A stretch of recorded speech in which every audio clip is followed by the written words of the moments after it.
Salut à tous, bienvenue sur ma chaîne. Je profite de la même occasion pour vous souhaiter une très bonne fête de travail. Aujourd'hui, nous parlerons d'un thème très spécial, bien entendu spécial comme tous les autres thèmes d'ailleurs que nous avons pour habitude de voir sur ce canal. Il s'agit des infractions contre la liberté sexuelle. Une atteinte sexuelle, c'est-à-dire attouchement, caresse ou même pénétration, sont l'expression même d'un abus de pouvoir. L'auteur d'une agression sexuelle veut assujettir une personne, qu'elle soit majeure ou mineure, homme ou femme, à ses propres désirs en utilisant la contrainte, la menace, la violence ou même la surprise. Par exemple, il y a recours à la contrainte, notamment lorsque l'auteur profite ici de sa position sociale, hiérarchique ou même familiale pour commettre l'agression. Ici, la contrainte suppose l'existence de pression physique ou morale. À cet effet, cette même contrainte doit être appréciée en fonction des capacités de résistance de la victime. C'est notamment le cas d'une femme âgée de 35 ans ayant toutes ses capacités physiques et morales qui dit qu'un enfant de 7 ans l'aurait violée. Soutenir une telle thèse manquerait véritablement de logique, car comme moi, vous constatez que les capacités de résistance de cette dame sont supérieures aux capacités d'attaque d'un enfant de 7 ans. Il y a par ailleurs recours à la menace, notamment lorsque l'auteur annonce des représailles en cas de refus de la victime. C'est le cas par exemple d'un employeur qui dit à son employé: si vous ne faites pas ce que je vous demande, vous serez viré.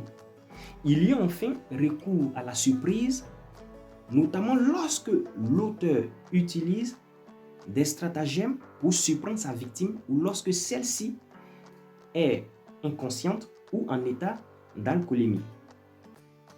Vous devez savoir qu'il existe deux grands types d'agressions sexuelles. Nous avons d'une part les agressions sexuelles définies comme étant un contact physique à caractère sexuel imposé à la victime. Et d'autre part, les atteintes sexuelles non agressives qui, elles, sont définies comme étant un contact physique à caractère sexuel, cette fois non imposé à la victime, mais accepté par la victime elle-même. Voilà tout ce que l'on pourrait dire concernant ces deux grands thèmes. Ne vous inquiétez pas, nous allons définir, nous allons mettre en exergue les signes distinctifs de toutes ces infractions. Mais aujourd'hui, nous allons nous appesantir plus sur le viol. Le viol qui, lui, est une agression sexuelle.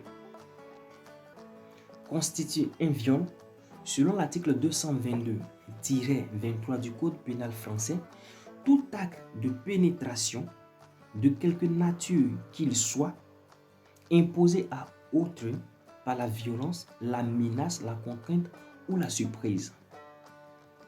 L'acte de pénétration doit être accompli.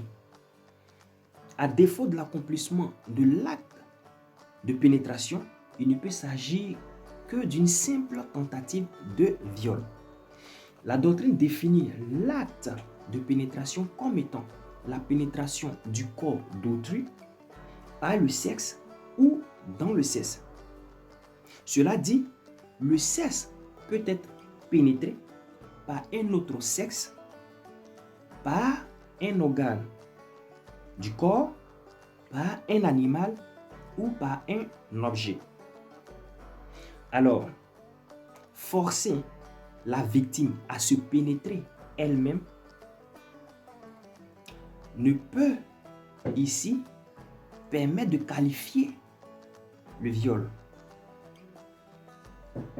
Ça ne peut pas permettre de caractériser le viol. Pourquoi? Pour la simple et juste raison que l'acte de pénétration doit être effectif du coupable. Cependant, il peut y avoir viol autrement que dans le sexe et par le sexe. Exemple, en introduisant un objet dans l'anus ou dans la bouche d'une personne. Il faut ici que l'acte ait un caractère sexuel et soit fait contre la volonté de la victime.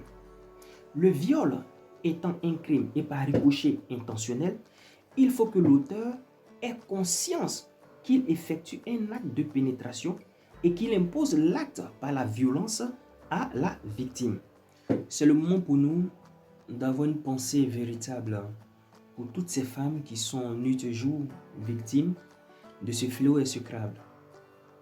Nous profitons de ce canal pour interpeller toutes nos mamans, toutes nos sœurs, toutes les femmes de ce monde à faire attention à leur fréquentation. Que Dieu veille sur vous, que Dieu permette que toutes ces personnes qui s'adonnent à ces activités soient arrêtées et sévèrement punies par la loi. D'ici là, que Dieu veille sur vous, portez-vous bien, n'oubliez pas de vous abonner à ma chaîne, de partager et de laisser en commentaire vos suggestions, vos préoccupations. Merci et à très bientôt.